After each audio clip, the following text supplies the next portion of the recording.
केला बेचने वाली चुड़ैल। एक बार की बात है, जादूपुर नाम के एक गांव में करतब दिखाती एक औरत एक रेड्डी के लिए गांव में आती है। आइए आइए मेहरबान कदरदान, खाइए रोहड़ा के ताजे ताजे केले। कभी खाए नहीं होंगे ऐसे केले, पीले पीले केले खाइए।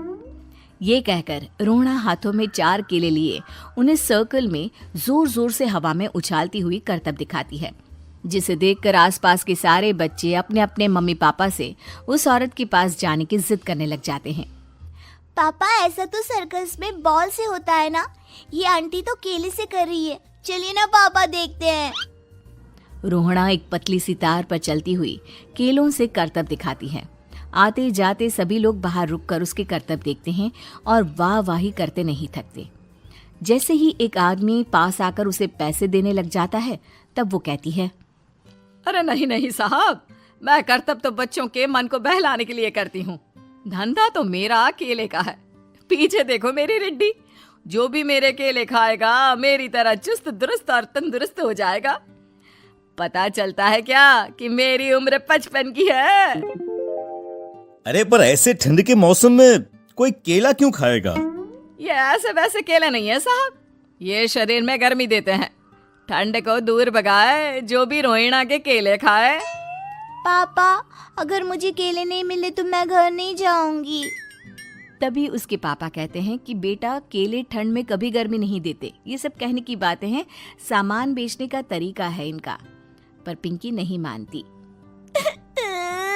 मैं केले खाऊंगी। पिंकी की जिद के आगे नत्थू हार जाता है और उसे केले खरीद कर दे देता है। पिंकी खुश होकर केले घर ले आकर खाती है। अब मैं भी करतब करूंगी, कितना मजा आएगा। जादुई केले। पिंकी पहला केला खत्म भी नहीं करती कि वो बेहोश हो जाती है। दूसरे केले से एक काला धुआं आता है और रोहड़ा चुड़ैल बनकर बाहर निकल आती है। मेरे भूतिया केले बच्चे न खाए, ऐसा हो ही नहीं सकता। जादूपुर वालों, कब तक बचोगे? आ गई हूं मैं रोहड़ा, जिसका कोई नहीं कर सकता सामना। रोहड़ा पिंकी को गोद में उठाकर काले धुएं में कहीं गायब हो जाती है। शाम के वक्त नत्थू घर लौटता है और पिंकी को घर में ना पाकर उसकी माँ से कहता है, माँ पिंकी कहाँ है?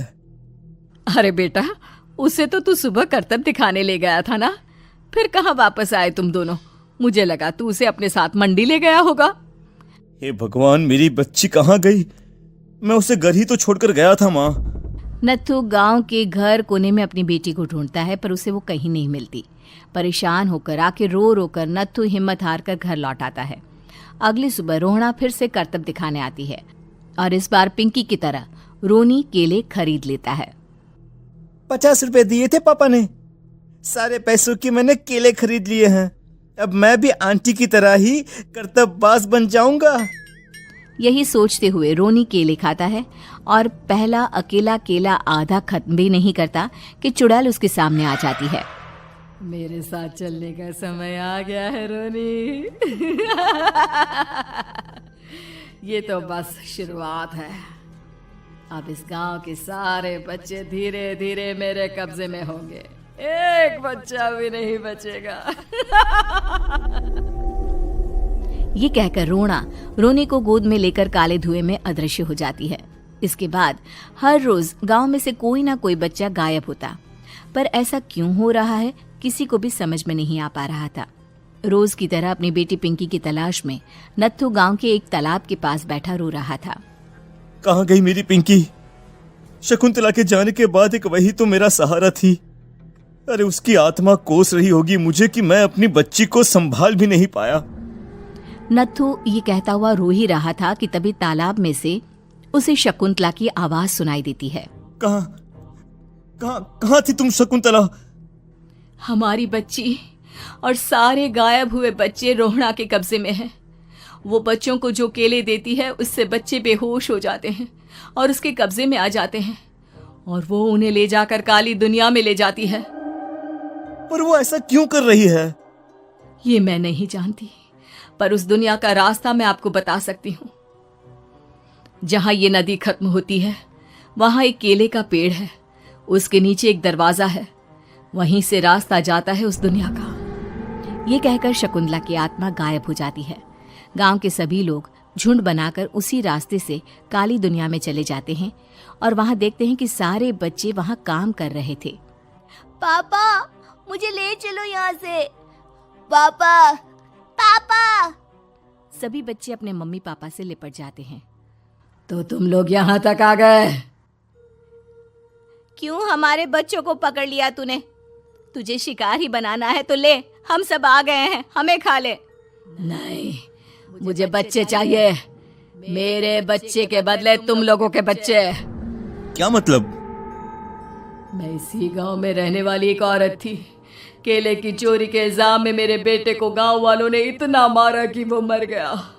उसी दिन मैंने ठान लिया कि गांव वालों का भी वही हाल करूंगी।